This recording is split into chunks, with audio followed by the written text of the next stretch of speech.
gente parou na introdução da integral funcional, né, e como uma transformada de Fourier de dimensão infinita, né, e a gente foi capaz de calcular justamente a transformada de Fourier, o que se espera que seja a transformada de Fourier do funcional gerador, né, transformada de Fourier funcional do funcional gerador, né.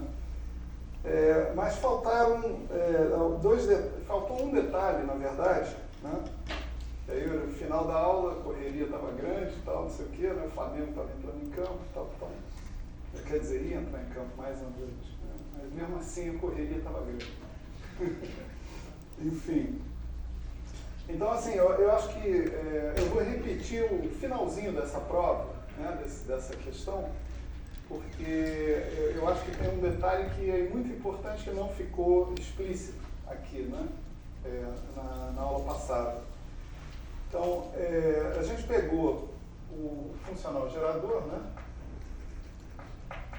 Z de J, e a gente expressou o funcional gerador como uma integral funcional. Já estou usando a nova notação no lugar de A, estou colocando φ, mas φ é um campo clássico, tá certo? Não é operador, não é um campo quântico, não é nada disso. Dφ Ztil de φ, que era uma quantidade que a gente queria determinar, né, para saber qual era a transformada de Fourier efetivamente que a gente ia considerar. E aqui exponencial de I integral d cos x, j de x, de x. Isso aí, né? Esse era o Z de J, né? Aí a gente fez uma mudança de variáveis, né? Φ' igual a φ mais ΔΦ, um ΔΦ razoavelmente arbitrário. E a gente encontrou esse resultado aqui, né? Que para que tudo funcionasse, a nova integral funcional fosse igual à velha integral funcional, né? A integral em dφ Ztil de φ exponencial de integral de j φ é igual à integral em dφ' de Ztil de φ' exponencial de integral de j φ'. Integrar sobre φ ou sobre φ' dá na mesma, né? Porque eles são só rótulos, né? Numa integração. Então, se você faz essa mudança, né? Você relaciona os dois rótulos dessa maneira, a gente chegou à conclusão que a gente precisava que isso aqui acontecesse.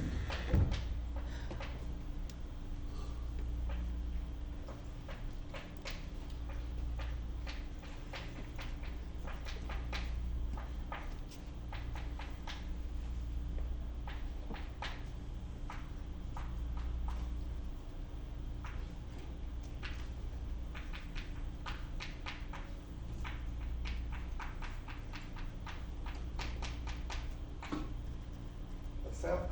Isso aqui acontecesse. Isso igual a zero, né? A melhor maneira de você pegar uma integral funcional e imaginar que ela é zero, tá certo? Ou explicar que ela é zero, vem da história de que a integral funcional de uma derivada funcional é zero. Que foi o que eu mostrei na última aula, né? A gente teve aqui um parênteses aqui que a gente fez, né, muito desastrado, né, que dizia o seguinte, que a invariância translacional da medida funcional implicava sempre numa coisa como essa, que o integral funcional de uma derivada funcional tinha que ser necessariamente zero. Então, se você tem aqui uma integral funcional de alguma coisa dando zero, a primeira pergunta que você vai se fazer é a seguinte: será que essa coisa que está aqui, né, sendo integrada funcionalmente, não é uma derivada funcional de alguma coisa? Tá certo? Esse é um ponto crucial, né? E é por isso que essa identidade que está aqui foi deduzida lá atrás. Só que na aula passada, desastradamente, eu não usei. Então, estou aqui retificando a minha questão, né? Aí a gente pegou as equações de Dyson-Schwinger, né? As equações de Dyson-Schwinger eram isso aqui, né? ds dφ de x, com φ de x agora fazendo papel de um operador, derivada funcional em relação a j de x, mais j de x, z de j, igual a zero. Então, as equações de Dyson-Schwinger aplicam-se ao z de j. O z de j, por sua vez, tem uma expressão em termos de uma transformada de Fourier. Se eu coloco essa expressão aqui dentro, né, essas derivadas funcionais, esse objeto que está aqui, que depende desse operador, entra na integral funcional, com esse operador se transformando num campo clássico, direto. Porque d dj de x vai passar por cima de tudo isso e bater aqui. Quando ele bater aqui, você tem ij, aí d dj disso vai cair um φ de x, pura e simplesmente. Se for esse operador ao quadrado, vai cair um φ de x ao quadrado. Se for esse operador ao cubo, φ de x ao cubo, assim por diante, né? Se for uma função de φ genérica, vai cair essa função de φ genérica, tá certo?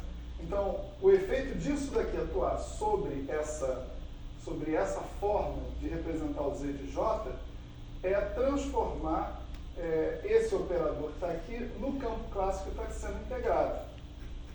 Tá certo? Então foi isso que ocasionou a gente colocar essa aplicação da equação de Dyson-Schwinger gera uma outra equação, que é a seguinte, né? ds dφ de x mais j de x z til φ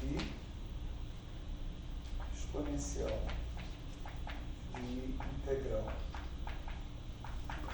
j de x φ de x igual a zero. Esse zero que está dando ali não vem dessa imposição de invariância translacional da medida. Esse zero que vem daqui vem da equação de Dyson-Schwinger, certo? A equação de Dyson-Schwinger que está sendo aplicada no z de j dá zero. Como o z de j tem uma representação funcional, a ação desse operador sobre o z de j enfia dentro da integral funcional isso aqui, tá certo? E aí, você observa o seguinte, bom, isso é o que diz a equação de Dyson-Schwinger, isso é o que diz a invariância translacional da medida, né? Para que as duas coisas possam coincidir, a gente tem que pedir que dz til de φ de x seja igual a i ds0 ds de φ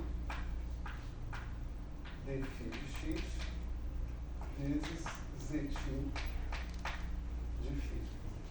Né? E aqui está.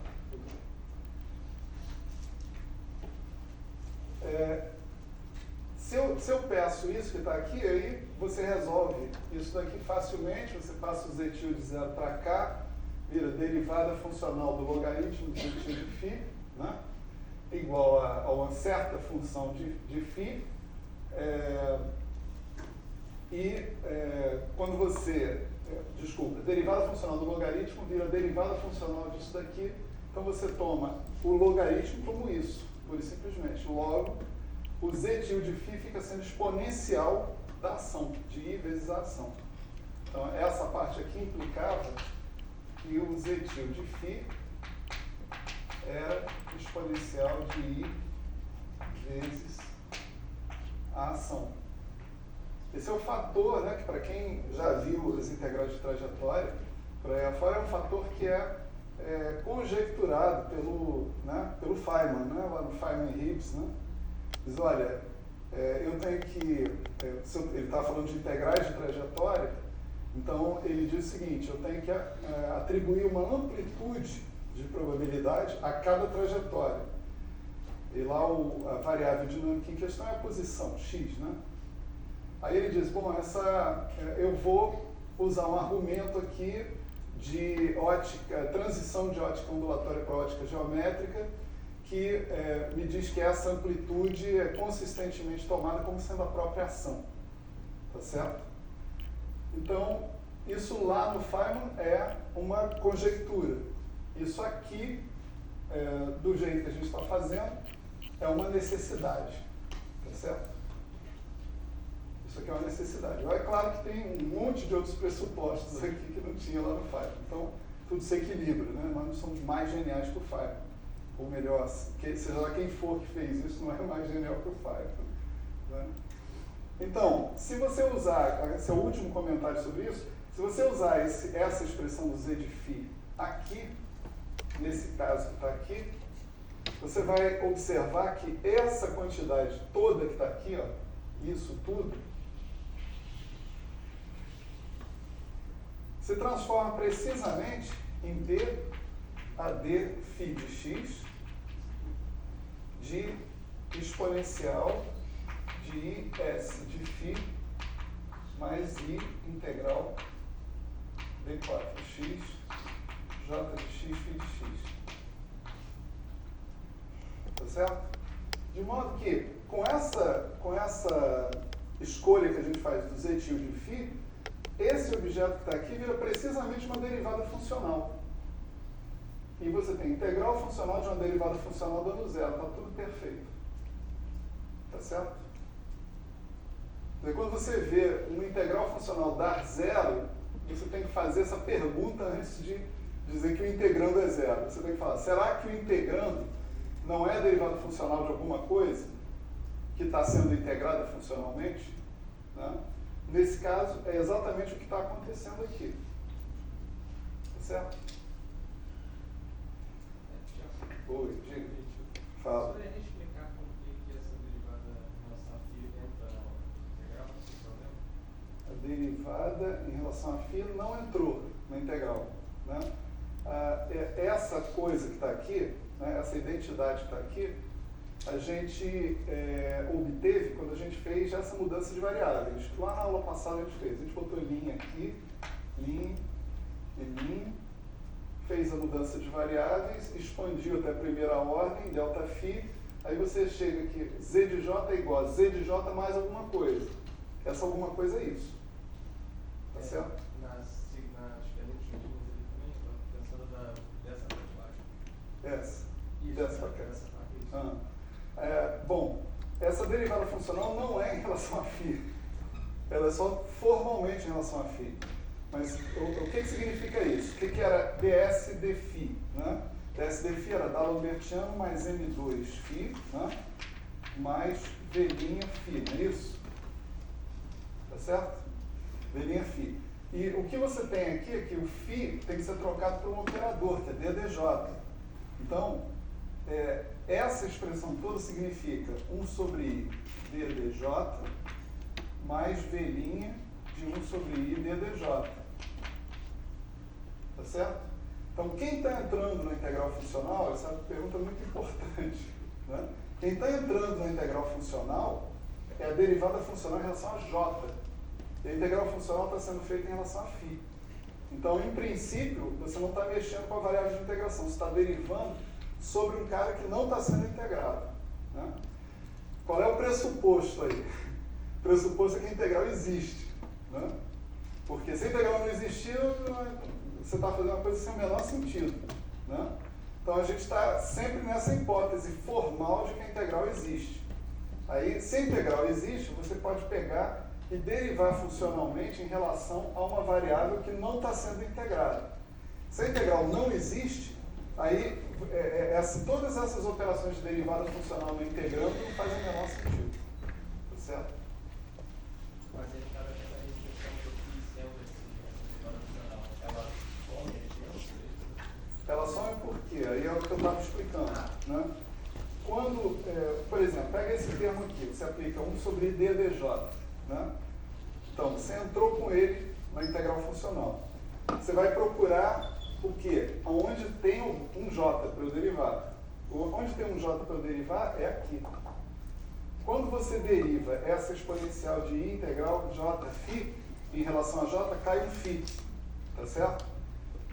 Aqui tem V' de 1 sobre I dδj. Em geral, esse potencial é um polinômio, né, em φ. Então, é mais fácil ainda identificar. Mas, em geral, você, mesmo que fosse uma função complicada, essa função complicada é definida via série de potências em geral, e você aplica termo a termo a série de potências e recompõe a sua função com o novo argumento, φ, que é ao invés de dδj. Né? Então, tudo que você tem com dδj aqui vai ser substituído por φ quando você entra na integral funcional, por causa dessa ação do 1 sobre I dδj sobre isso dá φ vezes isso. Entende? Beleza. Então, essa é a primeira coisa. Vamos ver o lembrete aqui. Certo.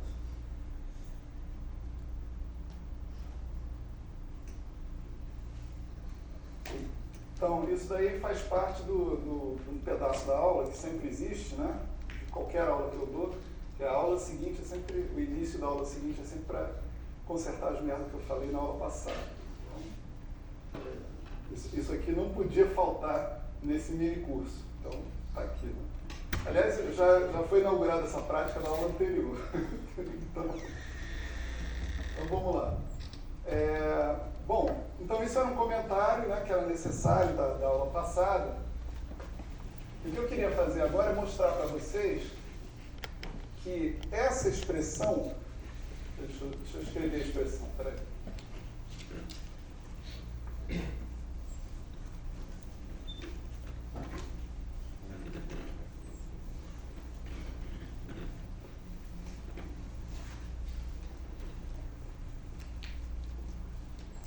Queria mostrar para vocês que essa expressão aqui, para o z de φ, z de j,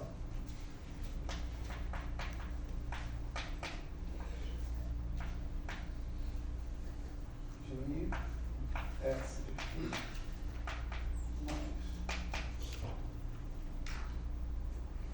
foi o que nós acabamos de descobrir, né? Que o funcional gerador pode ser escrito como uma integral funcional da exponencial de I, S de φ, onde S é a ação, né? Mais I integral de J de x, φ de x. Né? O que eu queria mostrar para vocês é que essa expressão coincide exatamente com a expressão que a gente obteve sem falar de integral funcional.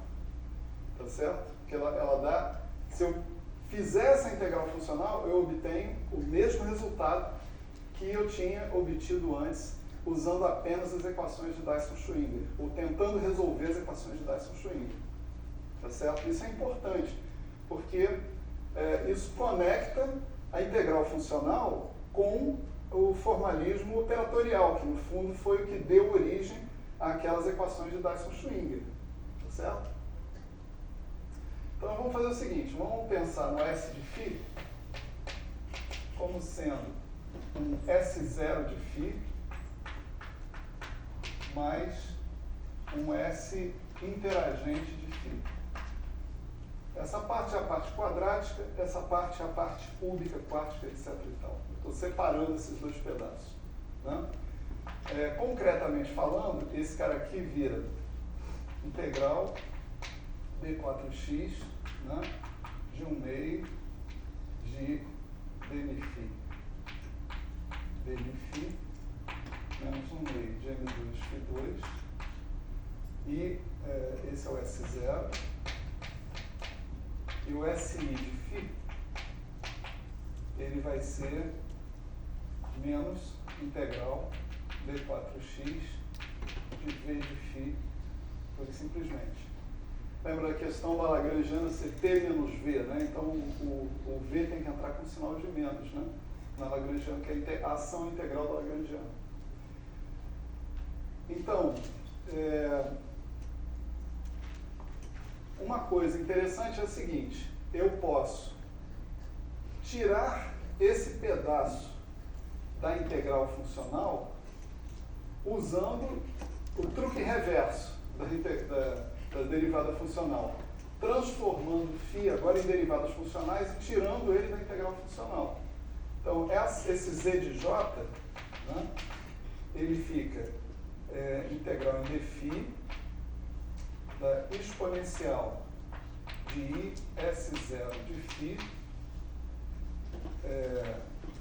vezes exponencial de menos I integral d4x v de 1 sobre I d a dj de x. Fechou aqui. Tudo isso aplicado na exponencial de I integral d4x j de x φ de x. Tá certo? Estou fazendo o reverso. Eu peguei e transformei v de φ, que está aqui dentro da integral, num v de 1 sobre I d dj de x. Por que eu fiz isso? Porque isso aqui agora não está mais sendo integrado funcionalmente. Eu posso tirar. Né? Então isso aqui fica exponencial de menos I integral d4x e v de 1 sobre d dj de x aplicado na integral funcional que restou, tá certo? Que é exponencial de I S0 de φ mais I integral d4x j de x φ de x. O que é isso que está aqui? Isso é o funcional gerador da teoria livre, tá certo? Da teoria com v igual a zero. Esse aqui é o Z0 de J. Né? Quer dizer, o que caracteriza a teoria a qual eu estou me referindo é qual é a ação que eu ponho aqui. Se eu estou colocando a ação livre, estou falando uma teoria livre, então estou calculando o Z0. Mas para fechar a compreensão dessa coisa, vamos calcular explicitamente esse Z0 de J. Tá certo? Oi? Por que você pode trocar o φ por dj no posição? Mesma coisa que eu estava falando há pouco tempo, olha só. Toda vez que você aplica esse operador sobre isso, cai um φ de x. Concorda? Aplica 1 sobre I d dj em exponencial disso.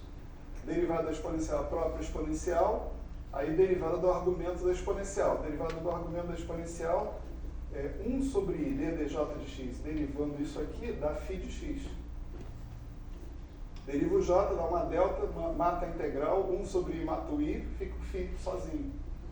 Então, toda vez que você aplica isso aqui sobre isso aqui, dá φ. Aí, se você pegar uma função disso aqui e aplicar sobre isso aqui, vai dar uma função de φ. Eu estou fazendo o contrário. Eu estou pegando uma função de φ, o v de φ, que está aqui, que está implicitamente aqui, e estou substituindo o φ por 1 sobre I d dj. Tá certo? Por quê? Porque isso aqui eu posso tirar da integral. Né? Se vocês se lembram bem do que a gente obteve como ansatz, que a gente propôs como ansatz lá para resolver a equação de Dyson-Schwinger, era exatamente isso. Exatamente isso. Tá certo? A diferença é que lá o Z0 de J eu já tinha calculado explicitamente, eu sabia quem era. Aqui eu ainda não sei, mas eu vou calcular e vou mostrar que é a mesma coisa que estava lá antes. Tá certo?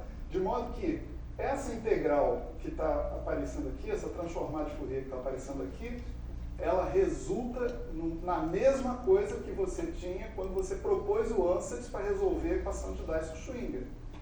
E onde você não tinha falado nada sobre integral funcional. Tá certo? Então, isso é um elemento de confiança para a integral funcional. Tá certo? É um elemento assim, tipo assim, eu não estou pisando no vazio completamente. Se tem defeito na integral funcional, tem defeito lá também na formulação original das equações de Dyson-Schwinger. E tem. Né? Mas não são os defeitos que mais óbvios, né? que poderiam ser apontados. Então, minha tarefa aqui vai ser, nos próximos minutos, calcular isso aqui explicitamente, tá certo? Para calcular isso aí, a gente vai usar apenas a invariância translacional da medida. Então, mais uma vez, essa propriedade da invariância translacional da medida se destaca, tá certo? Dentro da integral funcional, como uma coisa fundamental. Se você tiver uma integral funcional, você, em princípio, pode usar que a medida é invariante translacional. Quando a gente faz o φ mais ΔΦ, com ΔΦ fixo, em princípio, né? Você não tem problemas. Né? Você tem invariância da medida. Né?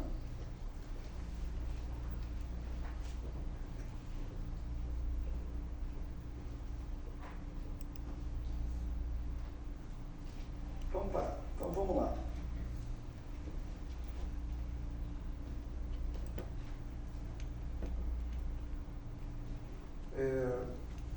O que eu vou tentar calcular vai ser isso aqui, integral em dφ, né, da exponencial de I, integral V4x. Eu vou expressar esse S0 de φ de uma forma ligeiramente diferente. Eu vou integrar por partes esse dmi, eu vou ficar com φ, dmi, φ. E vai ter um termo de superfície. Esse termo de superfície a gente vai desprezar. A gente vai imaginar que não contribui para a integração funcional. Né? Então, aqui a gente vai ter menos 1/2 como resultado desse procedimento, né? De φ, D'Alembertiano mais N2, φ, né? φ de x, né? Naturalmente. Mais J φ, em princípio. Fechou aqui, fechou aqui. Né? E nós vamos utilizar, né, uma translação filinha de x como sendo φ de x menos integral V4y ΔF x menos y j de y. Então você vê, você conhece o ΔF, o j, por hipótese, é você que escolhe, você não está integrando funcionalmente sobre o j. Né? Então, ΔF vezes j é uma função particular, tá certo? Você está transladando o seu campo por uma função particular. Né? É claro que a medida funcional é invariante por essa translação. Né? Você vai ter dφ igual a dφ. Tá certo? A pergunta é, o que faz essa translação? Essa translação é um jeito de eu completar quadrado aqui em cima. Tá certo? Vocês vão ver na prática, eu vou fazer isso explicitamente. Né? Aqui você tem um termo que é φ2 mais jφ. Né? Você vai querer escrever isso daí como φ'2 mais j2, uma coisa desse tipo. Tá certo? E para isso que a gente vai fazer essa translação que está aqui. Essa translação é um truque bem velho, né? Que a gente aprende em cálculo 1, né? Na verdade. Só que está generalizado aqui para um contexto, né, mais esotérico, né, vamos dizer assim. Não devia ter nome específico isso, mas em vários lugares, cada lugar que você vê, os caras dão um nome diferente para esse negócio. Isso daí vira, para a matéria condensada, a transformação de Hubbard-Stratonovich. É um completar quadrado. Tá certo? Então não se impressionem com certos nomes que vocês virem por aí. É só isso, completar quadrado. Então, eu estou fazendo essa transformação, vamos ver o efeito dessa transformação sobre essa expressão que está aqui, né? dentro da ação, né? Dentro da ação do cara. Então, vamos lá. é menos 1 meio de filinha D'Alembertiano mais M2 filinha mais J filinha, né? Isso daqui é menos 1 meio de φ menos integral D4Y delta F x menos y J de y D'Alembertiano mais M2 φ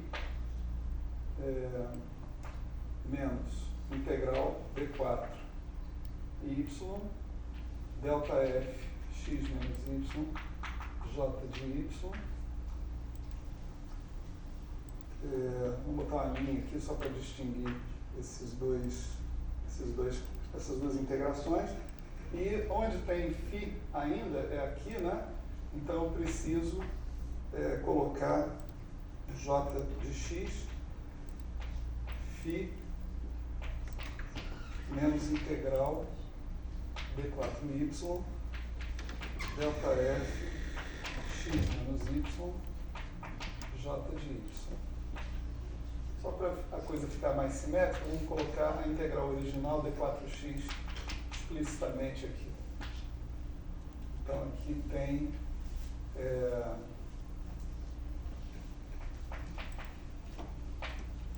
integral D4x e aqui tem integral D4x.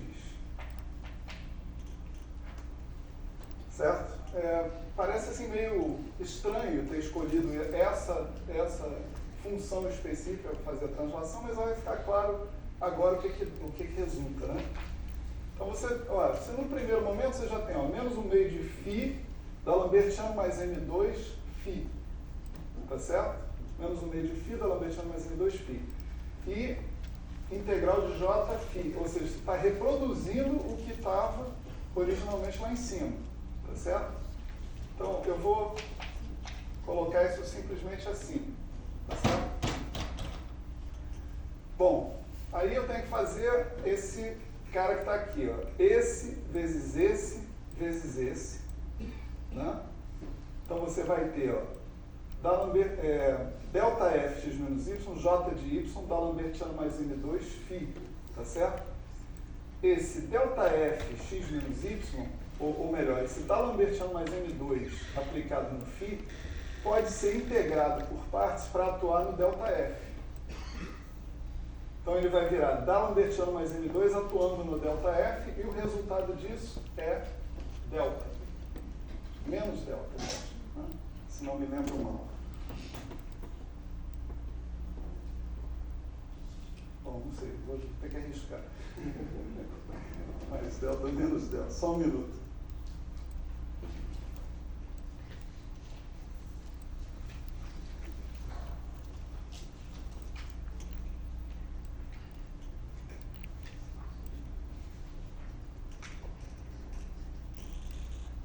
Menos delta. Então, quando você multiplica isso, esse D'Alembertiano mais M2 mata esse delta F, tá certo? E você obtém menos J de Y, menos J de X, φ de X. Tá claro isso? Então, um primeiro termo que está aqui vai ser menos com menos dá mais, menos 1 meio. Então, menos 1 meio da integral D4x, J de x, φ de x. Isso vem desse produto. Esse, vezes esse, vezes esse. Aí você tem esse, vezes esse, vezes esse. Esse é mais fácil ainda. O D'Alembertiano já está aplicando direto no x, você não precisa integrar por partes. Então, esse D'Alembertiano mais M2 atuando no delta F, dá menos delta de novo, tá certo? Esse menos delta vai produzir um termo que é φ J de x, φ de x, J de x. Então, considerando todos os sinais, você vai ter a mesma coisa que você tinha aqui, menos 1 meio com menos 1 meio, vai somar e vai dar um menos 1. Né? Finalmente, você tem mais um termo aqui, ó, que é esse vezes esse vezes esse. Né? Aplico o D'Alembertiano mais M2 no ΔF, dá menos delta. O menos delta vai dar mais J, tá certo? Aqui, como contribuição. E você vai ficar com J de x, ΔF de x menos y, J de y, com sinal de menos. Né? Menos 1/2 da integral d4x, d4y, J de x, ΔF de x menos y, J de y. Tá certo?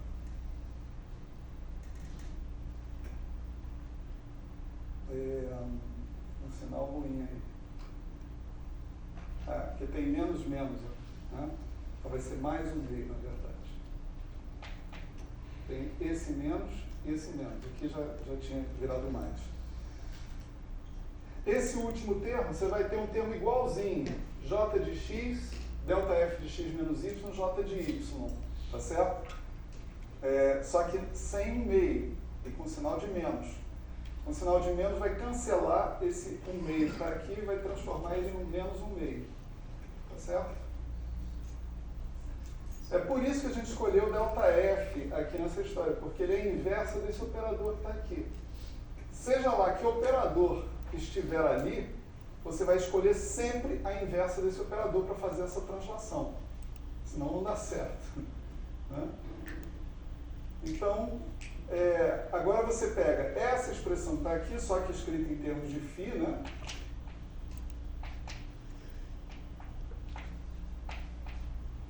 Então você vai ter um termo que é integral em d4x de j de x, φ de x. Você está cancelando esse termo. Você está fazendo exatamente o negócio de cancelar, de completar o quadrado. Está cancelando o termo linear. E vai deixar só termos quadráticos na história. Então, o resultado final aqui vai ser integral d4x de menos 1/2 de φ D'Alembertiano mais m2φ. Mas eu vou separar isso aqui, menos 1/2 da integral d4x, d4y, j de x, ΔF de x menos y, j de y. Então, esse argumento que está aqui, visto na variável filinha, se você botar linha aqui em todo mundo, aí você expressa filinha dessa forma, usa que dφ igual a dφ, faz essa álgebra aqui sobre o integrando, né?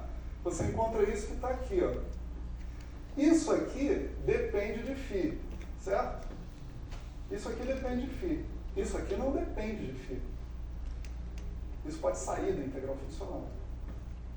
Tá certo? Vamos tirar. Vou deixar a última linha aqui, né?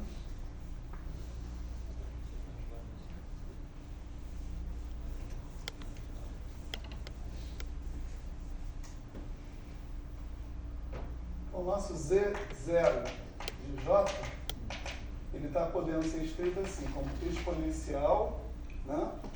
Então, é essa exponencial que está aqui, né? Disso aqui, né? De menos I sobre 2, integral, d4x, d4y, j de x, ΔF, x menos y, j de y. E sobrou uma integral funcional ainda. Essa integral aqui, integral em dφ, exponencial, essencialmente, eu posso dizer que é exponencial de S0 de φ. Tá certo?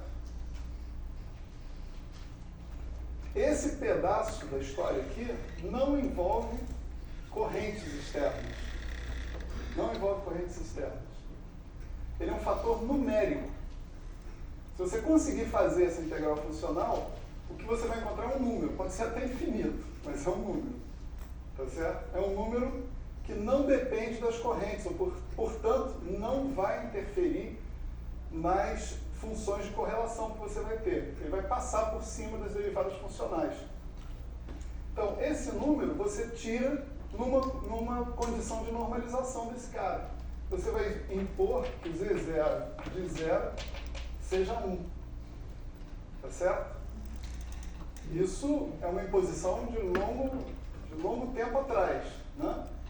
Desde que a gente definiu o Z, que a gente impõe isso, que o Z0 de 0 é 1, né? Olha só uma coisa pra explicar. Esse meios é I em cima ou é 1? Quais que são? Você diz? Tudo que está sobre 2 é um I ou é 1? Aqui? Isso. Não, isso aqui é 1. É. Lá que Aqui é I, porque eu tenho que lembrar que tem esse I aqui. Tá vendo? Estou incorporando esse I na história. Então, quando eu imponho que Z0 de 0 é 1, né? Quem é o Z de 0? Quando você faz J igual a 0, você encontra exatamente isso aqui, ó. Tá certo? Que é o fator que sobrou. Então, se você pegar e botar uma normalização para Z de 0 ser 1, esse fator aqui vai simplesmente se cancelar, tá certo? E você vai terminar com o funcional gerador, que é isso aqui, exponencial de menos I sobre 2, integral D4x, D4y, J de x, delta fx menos y, J de y. Podem dar uma olhada, quem estiver anotando, né? Nas aulas anteriores, vocês vão ver que o Z0 de J encontrado por outros argumentos era exatamente esse. Resolvendo as equações de Dyson-Schwinger, a gente chegava exatamente nesse Z0 de J. Portanto, essa expressão aqui, para o funcional gerador, completo, com interação, é exatamente a mesma expressão que a gente encontrou quando a gente resolveu as equações de Dyson-Schwinger, se propôs a resolver as equações de Dyson-Schwinger. A gente usou isso aqui como ansatz. Em termos da integral funcional, isso sai direto. Tá certo? Ou seja, essa é uma solução perturbativa do nosso problema, como era antes. Tá certo?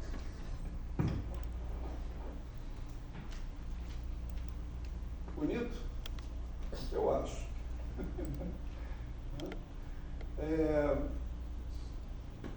Isso, como eu disse, né, aumenta a nossa fé na integral funcional. Né? É uma questão de fé, porque os matemáticos, como eu já disse, odeiam integral funcional. Eles falam, não, isso daí é um absurdo, isso não existe, etc. Não, sim, não existe, mas foda-se. Quero nem saber. Para você ver, se algum de vocês não suportar a ideia da integral funcional, essas aulas dizem para vocês que você pode chegar nessa expressão aqui, exatamente sem falar de integral funcional. Se você não falar nada de integral funcional, você vai chegar exatamente nessa expressão, exponencial tarará, aplicado no Z0 de J. Tá certo? Então, pode odiar a integral funcional à vontade. O problema, na verdade, é de vocês se odiarem. Porque tem um monte de coisas, de intuições, de raciocínios, de guess, né, de palpites, né, que você pode fazer a partir da integral funcional, que você não pode fazer tão facilmente assim a partir do método operatorial. Tá certo? Quer dizer, tem uma desvantagem em desprezar a integral funcional. Só para citar um exemplo que eu considero bastante recente, o Hawking, ao acessar a questão do paradoxo de informação, ele usou um argumento de integral funcional para mudar a posição original dele de que existia um paradoxo de informação, para dizer, não existe paradoxo de informação porque a topologia da integração sobre os campos, etc. É um argumento complicado, né? etc. Mas é um argumento que, de jeito nenhum, ele poderia formular numa formulação operatorial. Ele só poderia formular esse argumento na integral funcional. E eu não conheço análogo para esse argumento numa formulação operatorial. Então, assim, esse é só um exemplo de como, um exemplo famoso até, né, recentemente famoso, de como você pode pensar de outras formas diferentes usando a integral funcional. Então, eu convido vocês a não dizer foda-se para os matemáticos, é meio deselegante, né? Mas dizer o seguinte: matemáticos, aguardem um pouco, porque eu sei que vocês vão conseguir provar que isso daí é legal. Professor, por que os matemáticos não Hã? Por que os matemáticos não gostam? Eles não gostam porque a medida funcional é um absurdo. Ela não é uma quantidade bem definida. Não tem uma teoria de medida que dê conta da medida da integral funcional. Não tem. É o problema deles, eles têm que desenvolver um. Pois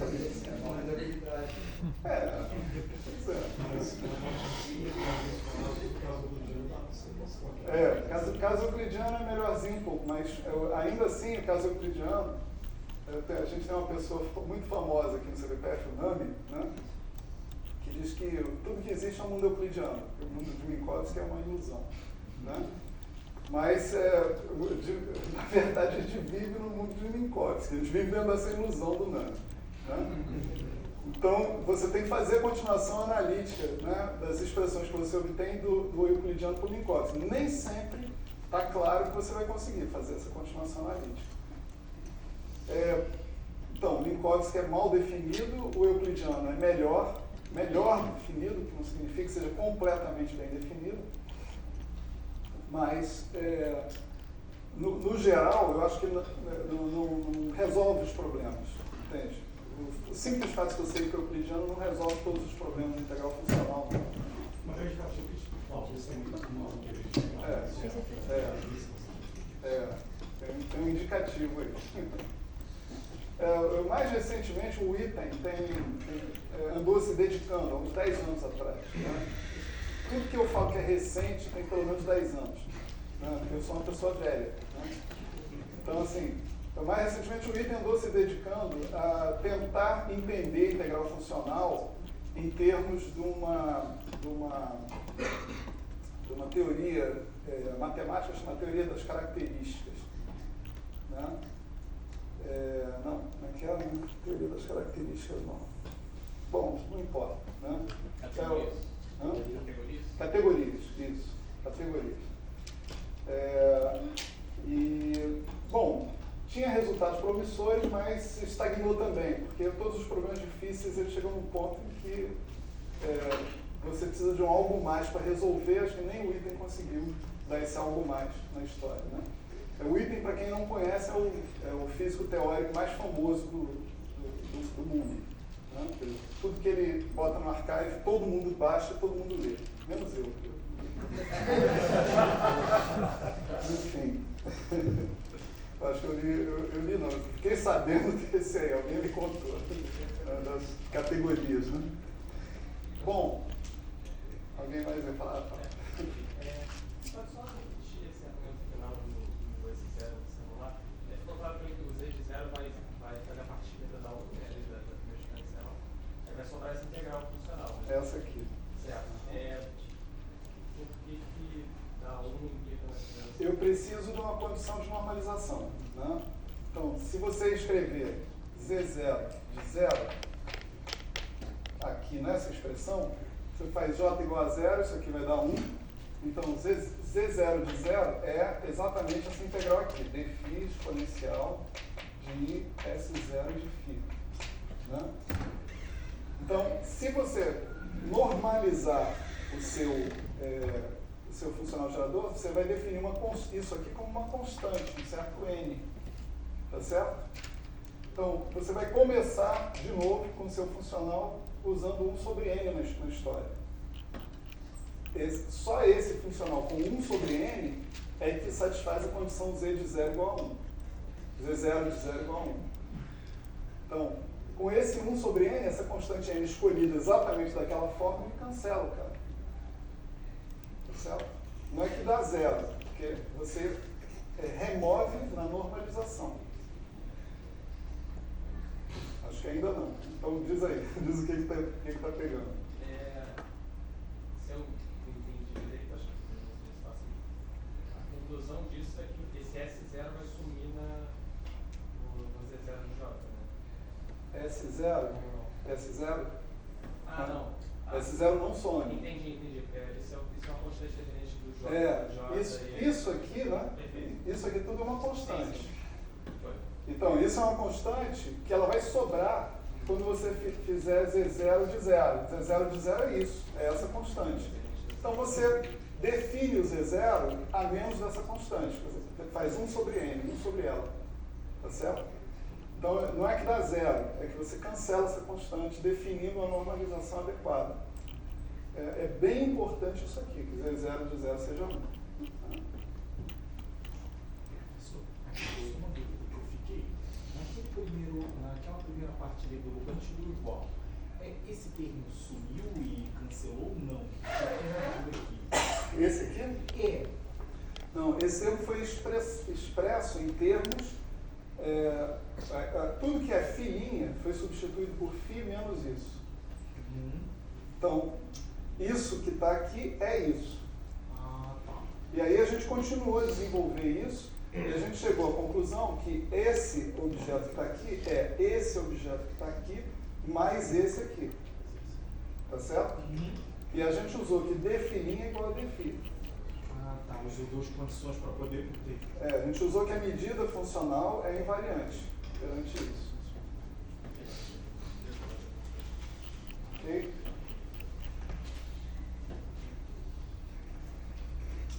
Bom, eu ia fazer uma conta, na verdade, mas eu acho que o tempo ruge, né? Não é urge, não, ele troca U com R. O tempo ruge, então eu vou só falar uma coisa que eu considero bastante importante, né? Assim, em relação ao Z de J. Né?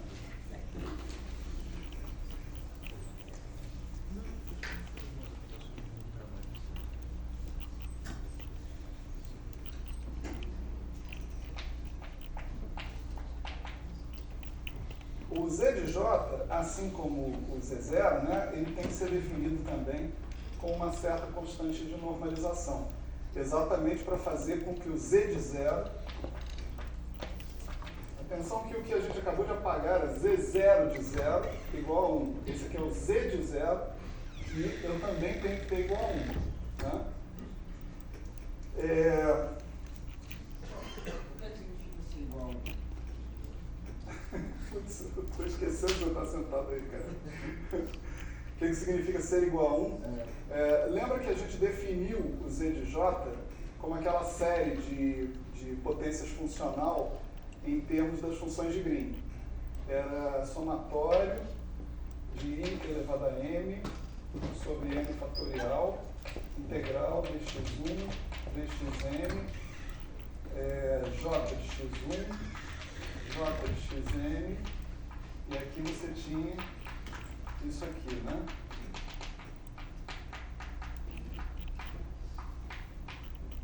Então, essa foi a definição do Z de J. Foi a definição. Faz J igual a 0 aí. Todo mundo vai embora. Sobra só o primeiro termo desse somatório. M igual a 0 até infinito. O primeiro termo desse somatório é 1. Então, na definição do Z de J, né, a gente já tinha incorporado essa condição, que o Z de 0 era igual a 1. Agora, se você imaginar, né, que o Z de J, né, aquela expressão que a gente deu, era produto temporalmente ordenado da exponencial da integral I vezes integral de 4x, J de x, φ de x, valor esperado no vácuo disso, tá certo? Então, quando você fizer o Z de 0, né? Z de 0, quando você olha nesse ponto de vista que está aqui, ele é simplesmente o valor esperado, a norma do vácuo. Você está dizendo que o vácuo é um estado normalizado a 1. Isso é também fundamental. Né? Tipo assim, todas as probabilidades de acontecer coisas com o vácuo tem que somar a 1. A chance de Tá certo? você não ter corrente a completar no vácuo, eu continuar no vácuo, a probabilidade de eu estar no vácuo? É um. No vácuo É. Você não tem nenhuma razão externa, né? Nenhuma interferência externa, você vai do vácuo e vens ao vácuo voltarás. Tá certo? Modernizando a Bíblia. Vamos lá.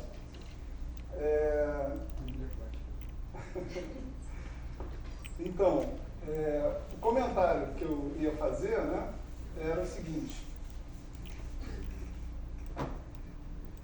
Se você impuser essa condição, z de 0 tem que ser igual a 1, isso vai implicar na escolha de um fator de normalização.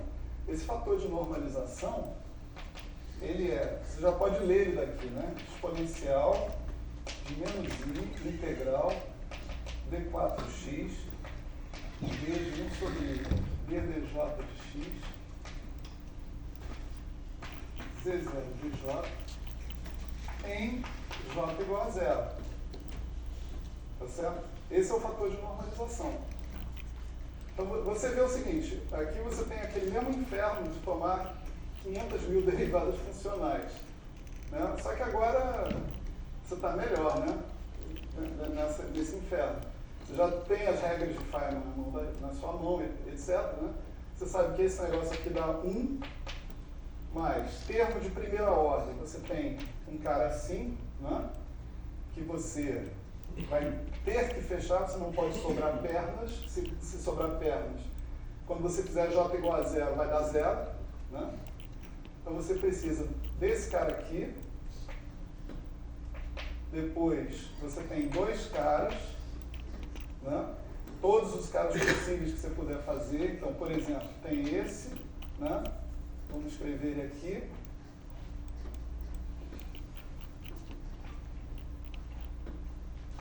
Tem esse aqui. Eu acho que só tem esses dois em segunda ordem. E mais termos assim em outras ordens. Então, esse fator de normalização é uma soma de gráficos sem termas externas. Tá certo? Eles são chamados de bolhas de vácuo. Esses caras. Você vai botar com 1 sobre n. Tá certo? Então, esse 1 sobre n que você coloca aqui vai permitir que você cancele nas suas funções de Green, no cálculo das suas funções de Green, todos os gráficos que envolvem bolhas de vácuo. Tá certo? Então, com o fator de normalização, a tua expansão perturbativa não vai incluir gráficos com bolhas de vácuo. Por exemplo, a gente pegou o G2 de XY e a gente viu que ele era propagador, né, XY, mais essa contribuição, mais essa contribuição. Tá certo? Isso em primeira ordem. Depois tinha mais segunda, terceira ordem, etc. e tal. Quando você leva em consideração o fator de normalização, esse gráfico aqui cancela, não aparece mais. Se você tiver um gráfico que envolve, parte dele envolve uma bolha de vácuo, esse gráfico não vai aparecer mais. Tá certo? Então esse fator de normalização tem uma função muito importante, né? Fazer você perder menos tempo. Né? Quando você for fazer as contrações, né, dos vértices, você já vai eliminar das contrações possíveis contrações que vão te conduzir a bolhas de vácuo. Então, por exemplo, a expansão até segunda ordem é só isso aqui, só esse gráfico aqui, se você levar a normalização em conta. Né? Ok? Então, isso é um comentário. Oi? Isso, Hã?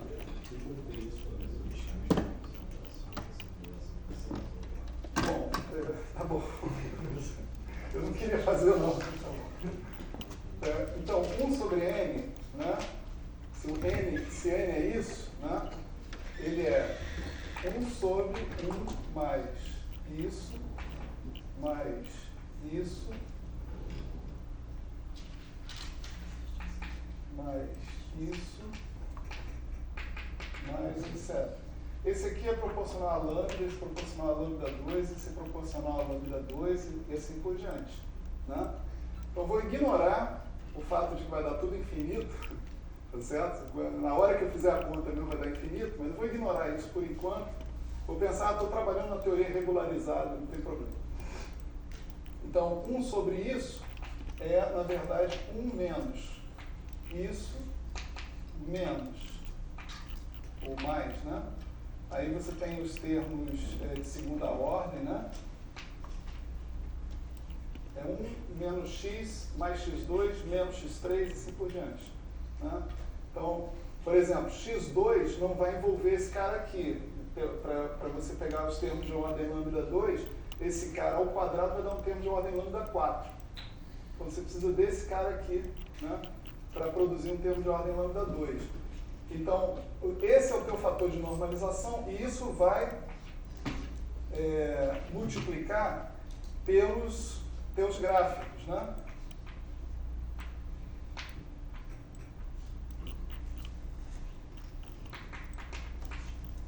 Tá certo? Aí você multiplica 1 vezes isso, ok. Agora, menos isso vezes isso, né? Então, isso dá a mesma coisa que estava acima, mais menos isso vezes isso. Esse é o único termo de primeira ordem, porque se você multiplicar isso vezes isso, já é um termo de segunda ordem. Né? O 1 eu já multipliquei, então agora isso vezes isso, e acabou. A primeira ordem acabou aqui. Vamos fazer em primeira ordem, fica tranquilo.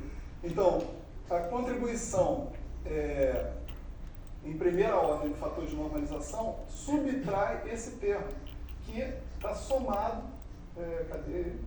Aqui. Então, esse termo aqui vai cancelar com esse. E assim por diante. Tá certo?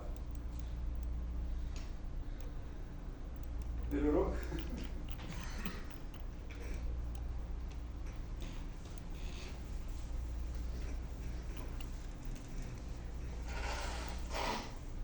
Minutos para chegar até a renormalização, não é? Uma maravilha. Nunca foi tão fácil aprender teoria de campo.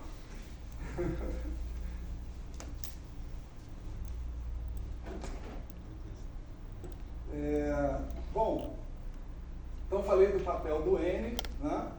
Deixa eu ver o que está aqui na minha programação de hoje. Né? Tem mais coisas interessantes que eu posso fazer, né, para economizar o meu trabalho quando eu vou procurar gráficos de Feynman, tá certo? Eu vejo, por exemplo, o seguinte, por exemplo, um gráfico de 4 pontas, quatro pernas, né, de x, y, z, w. Esse é um gráfico para a função de 4 pontos, G4, tá certo? Isso aqui é outro gráfico para a função G4, x, y, z, w. Tem outros, né? Naturalmente. Tem esse, tem esse, tem esse. Só pensando aqui em primeira e segunda ordem, né? Por exemplo, esse aqui é a primeira ordem, pode ter bolinha aqui, bolinha aqui, bolinha aqui, assim por diante. Tem de tudo aí, né? Que a gente possa imaginar. Gráficos desse tipo são chamados gráficos desconexos, tá certo? Eles representam processos físicos nos quais as partículas não interagem todas entre si. Elas só interagem em grupos, em pedaços. Então, por exemplo, essa partícula vira ela mesma aqui e essa outra partícula vira ela mesma aqui. É só isso que acontece. Essa tem provavelmente uma correção na massa dela. Né?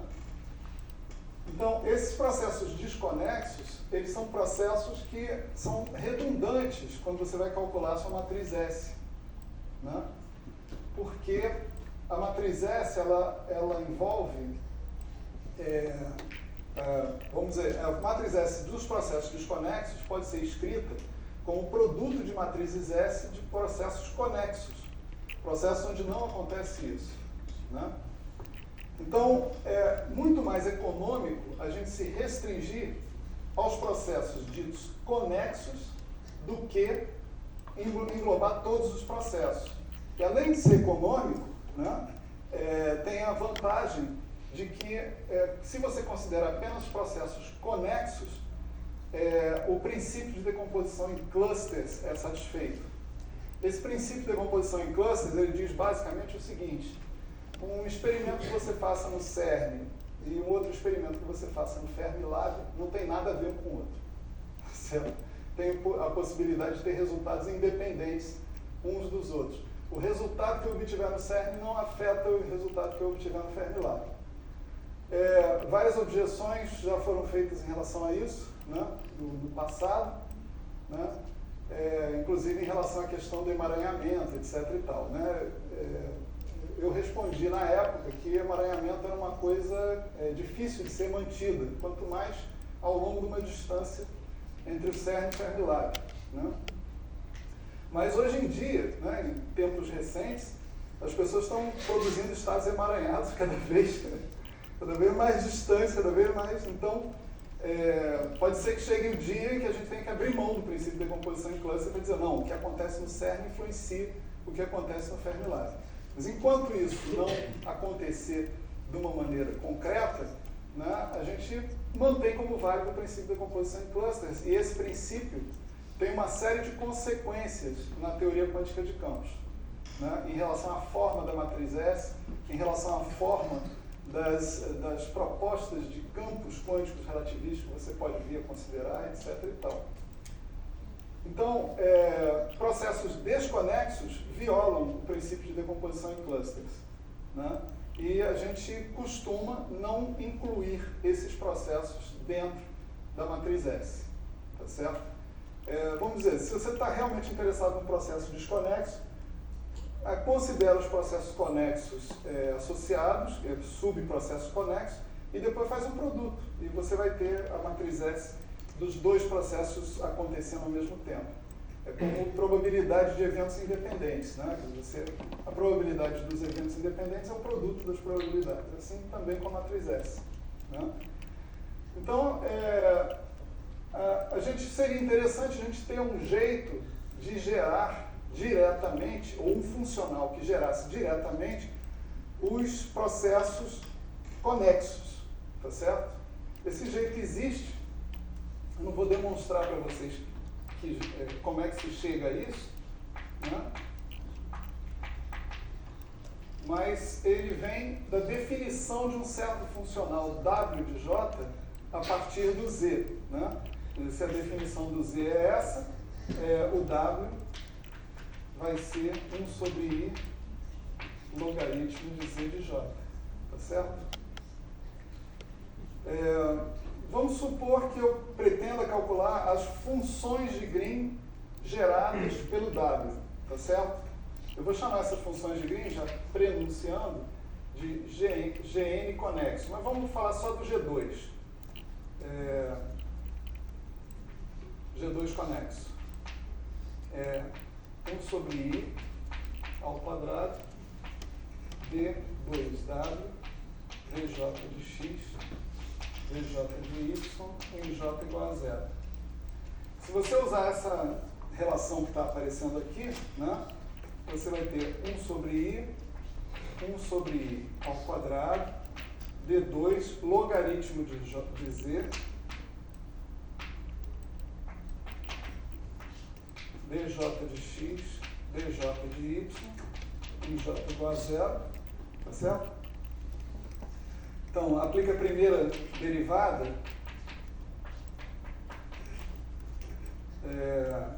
eu estou puxando 1 sobre i junto com a derivada para a coisa ficar bem definida, né?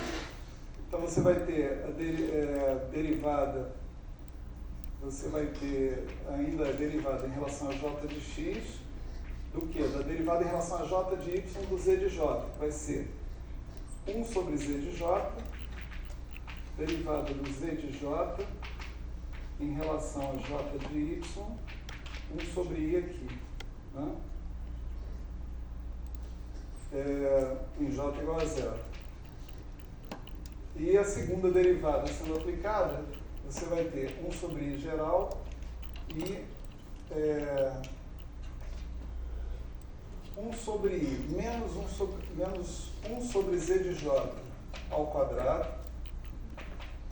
1 sobre I derivada do Z de J em relação a J de X, derivada do Z de J, 1 sobre I, derivada do Z de J em relação a J de Y, né?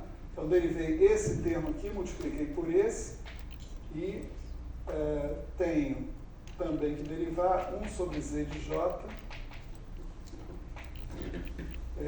1 sobre I ao quadrado, D2Z de J, dJ de X, dJ de Y, em J igual a 0. Agora faço o J igual a 0, lembra de que o Z de 0 é 1, tá certo? Então esse fator aqui vai sumir, esse fator que está aqui vai virar as funções de um ponto, né? 0, φ de x, 0, 0, φ de y, 0. Esses dois caras aqui em J igual a 0, né? Mais esse aqui vira 1 e esse segundo que está aqui vira 0, t, φ de x, φ de y, 0. Tá certo? Então, você está tirando dessa contribuição que está aqui, esses processos são processos desconexos. Tá certo? Processos onde você fragmenta essa função de Green em funções de um ponto. Alguns podem argumentar o seguinte: bom, mas isso não é zero? O valor esperado no vácuo do φ de x ou do φ de y já não é zero diretamente? De fato, se você pegar essa teoria φ4 que a gente trabalhou aqui direto, e você calcular a função de um ponto dessa teoria φ4, vai dar zero. Vai ser impossível você parear derivadas funcionais para produzir um resultado diferente de zero. Uma função de um ponto. Lembra que o Z0 só tem contribuições pares. Então, a função de um ponto, né, vai virar um número ímpar de derivadas funcionais para serem pareadas. Isso é impossível, não dá para parear um número ímpar de derivadas funcionais. Só um número par. Então, a função de um ponto, de 3 pontos, de 5 pontos, de 7 pontos, todas essas funções vão ser zero. As funções que não vão ser zero, ou seja, 2, 4, 6 e assim por diante. Só que existem teorias onde acontece um fenômeno chamado quebra espontânea de simetria, né, onde esse valor esperado no vácuo não é zero. Isso não acontece na teoria φ4, mas isso acontece na teoria φ4 com a massa ao contrário. Tá certo? Com a massa com sinal oposto. Aí você pode observar que aparecem condições onde o valor esperado no vácuo vai ser diferente de zero. E aí, nesse caso, essas funções de um ponto são diferentes de zero e essas contribuições são contribuições autenticamente desconexas, que você tira. Você pode melhorar isso aqui fazendo para a função de 4 pontos, por exemplo, mas eu não tenho tempo para fazer isso aqui. Aí fica mais eloquente o negócio. Porque aí você está tirando justamente produtos de funções de 2 pontos. Tá? Produtos inteiros de funções de 2 pontos. É um negócio menos artificial do que esse negócio das funções de um ponto. Né? Bom, então, o resultado aqui é o seguinte: se você estiver falando das funções de Green conexas, tá certo? Você já pode escrever a sua expansão perturbativa também sem levar em consideração os termos desconexos. Então agora, você já não leva em consideração as bolhas de vácuo e você já não leva em consideração os termos desconexos. Tá certo? É menos gráfico para você se preocupar. Mesmo assim, ainda é uma caralhada de gráfico.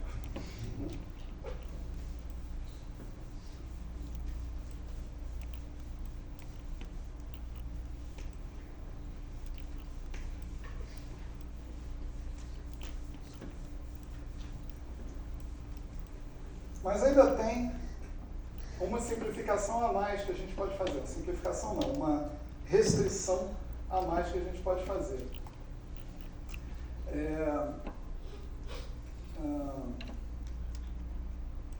Os gráficos conexos, muitos deles podem ser escritos como composição de gráficos mais elementares. Tá certo? Por exemplo, você pega esse gráfico aqui, né? Ou, sei lá, esse gráfico aqui. Tá certo? Esse gráfico aqui é propagador livre, bolha, né? Coisa a ser calculada, mais um propagador livre, coisa a ser calculada, propagador livre. Esse outro, né? Mesma estrutura, propagador livre, gráfico não trivial, propagador livre, gráfico não trivial, propagador livre. Lá no futuro, a gente vai ver que as divergências que aparecem na teoria quântica de campos, elas estão associadas com esses pedaços aqui. Tá certo? Nenhuma divergência vai aparecer dessa linha que está unindo esses dois pedaços que estão aqui. Então, se você conseguir tratar as divergências desses pedaços, esses gráficos que estão aqui já vão ser gráficos convergentes, naturalmente. Você não vai ter que se preocupar com o tratamento de divergências desses gráficos, seria um inferno. Seria assim, você encontrar produtos de divergências onde você, na verdade, seriam completamente artificiais, nesse sentido. Né? Então, tem um terceiro funcional, a gente falou do Z de J, aqui nós estamos falando do W de J, e tem um terceiro funcional que é responsável por gerar apenas esse tipo de gráfico que está aqui. É chamado, essas funções de Green, elas são chamadas de irredutíveis a uma partícula, I1P, tá certo? Em inglês é 1PI, né? Mas vocês estão no Brasil, pô. Então é I1P, né? Nessas horas eu lembro do Leite Lopes e do Nelson, essas duas pessoas que falaram isso. No Brasil, pô. Né? Então, tem um funcional que gera esses gráficos. A gente talvez, tem 5 minutos aqui, talvez não tenha muito tempo, eu vou apenas botar a expressão dele aqui no quadro. Né? Você faz, na verdade, esse funcional é chamado de gama, né? Você faz uma transformação de Legendre, do mesmo tipo daquela de Lagrangiana para Newtoniana, tá certo? Uma transformação de Legendre para definir o gama a partir do W, tá certo? Então, vou botar uma interrogação temporária aqui, né? E a gente faz a transformação de Legendre definindo, da mesma maneira, o que seria o análogo de um momentum canonicamente conjugado, tá certo? Esse φ, vamos chamar de φc, né? Definido como dw dj de x. Dw dj de x. Veja que eu não estou fazendo j de x ir para zero, tá certo? Então, isso aí seria a função de um ponto conexa, que é a própria função de um ponto, tá certo? É a própria função de um ponto. Isso, mesmo na teoria φ4, convencional que a gente viu aqui, não é zero. Porque isso aqui é um funcional de J. Você está simplesmente pegando o W e diferenciando em relação a J. Eventualmente, na teoria φ4, quando você fizer J igual a zero, isso aí vai para zero. Tá certo? Mas, se você não fizer J igual a zero, isso é uma relação funcional entre φc e J. Tá certo? Você poderia inverter, entre aspas, essa relação funcional e escrever J em termos de φc. Da mesma forma que você define momento, né, canonicamente conjugado a uma variável dinâmica, como dl de φ ponto. Né? E isso se transforma numa relação funcional entre φ ponto e φ definindo o momento, que você pode usar para inverter e escrever φ ponto em termos de π, de P e de φ. Tá certo? Então, essa é a nossa variável canônica que a gente vai usar para fazer essa transformação de Legendre. Né? Então ela costuma ser definida assim, W de J. Aqui eu já estou supondo que eu vou pegar o J e escrever em função do φ, tá certo? Da mesma forma como eu pegava a velocidade generalizada, Q ponto, e escrevia em função de P, lá atrás. Menos, né, uma integral, deixa eu trocar correspondente aqui.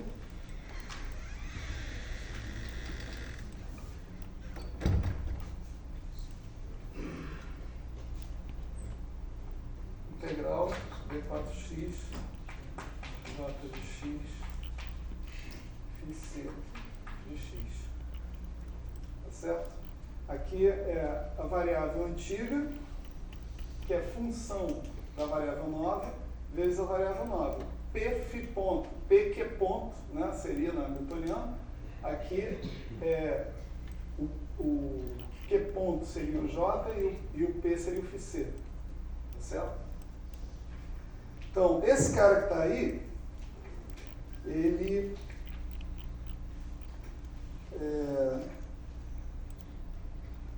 satisfaz uma equação interessante.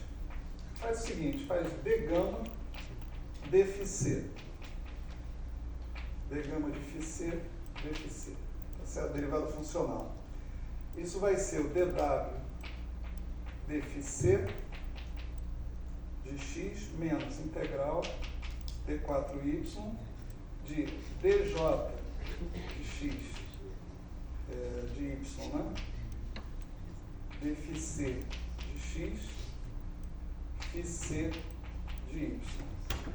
Menos, aí você pula o j e deriva o φc de x em relação ao φc de y, você vai encontrar o j de x. Né? Esse φc de y, agora, eu vou lembrar que ele é dw dj de y. Né?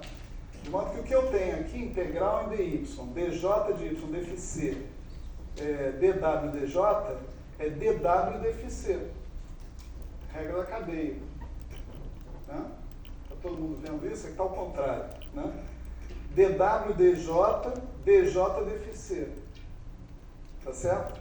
Então isso é dw dfc, está somado aqui, está integrado. Né? dw dfc é exatamente o que tem aqui, então esse cara aqui cancela com esse, sobra só menos j de x. Compara com a situação lá das equações de movimento na presença daquele termo φj. Você tem ds de φ, φ de x, era igual exatamente a menos j. Tá certo? Essas equações de movimento clássicas, geradas pela ação clássica. Essas são equações de movimento quânticas. Então esse cara aqui é chamado de ação efetiva. Tá certo?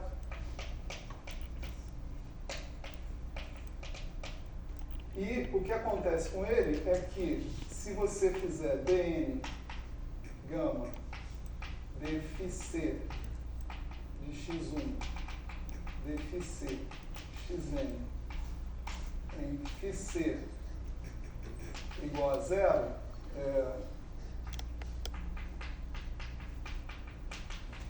isso na teoria φ4. Em outras teorias, pode ser que quando você faz j igual a zero, φc não seja zero. Lembra do que eu falei sobre a função de um ponto. Quando você tem quebra espontânea de simetria, isso não acontece. Né? Então, dn de tarará, isso daqui é um conjunto de funções que você chama de gama n de x1 de xn, que são exatamente funções de n pontos irredutíveis a uma partícula. Tem que provar isso, é claro, né? Mas não dá tempo. Não tem. Não tem mais nada. Né? Então, é a partir dessas funções irredutíveis a uma partícula, né, que a gente começa a trabalhar o processo de renormalização. Quer dizer, o processo de renormalização implica em você reconhecer que esses gráficos de Feynman que a gente aprendeu a desenhar tão bonitinho, etc. e tal, são na verdade todos mal definidos, né? Todos eles são infinitos. Então você tem que passar primeiro por um processo de regularização, você tem que entender de que maneira que eles divergem. E depois você passa por um processo de renormalização, que é uma subtração sistemática dessas divergências. Para isso, esse funcional aqui é fundamental. Porque esse funcional, se você tiver uma expansão semiclássica, né, você pode mostrar que ele é a própria ação mais termos de ordem H cortado para frente. Tá certo? A ação, portanto, ela é, vamos dizer, a contribuição clássica desse funcional. E o que vem de ordem H cortada é exatamente a contribuição quântica. Tá certo? Essa expressão que está aqui, ela pode ser utilizada para você gerar as regras de Feynman da sua teoria. Você vai procurar os gráficos básicos que não envolvem loops, que são gerados em nível de árvore. Esses gráficos você pode mostrar que são gerados por esse pedaço da ação só, da ação efetiva, que é a ação clássica. Então, a ação clássica, você derivando funcionalmente em relação a φc, botando φc igual a zero, você calcula 3 ou 4 ou 5 ou 6 funções de Green, de vértice, que já te dão os vértices de interação de uma maneira mais simples, né? Vocês vão valorizar essa forma de fazer as coisas o dia que vocês quiserem deduzir as regras de Feynman da QCD. Certo? Para deduzir as regras de Feynman do lambda Φ4 não precisa.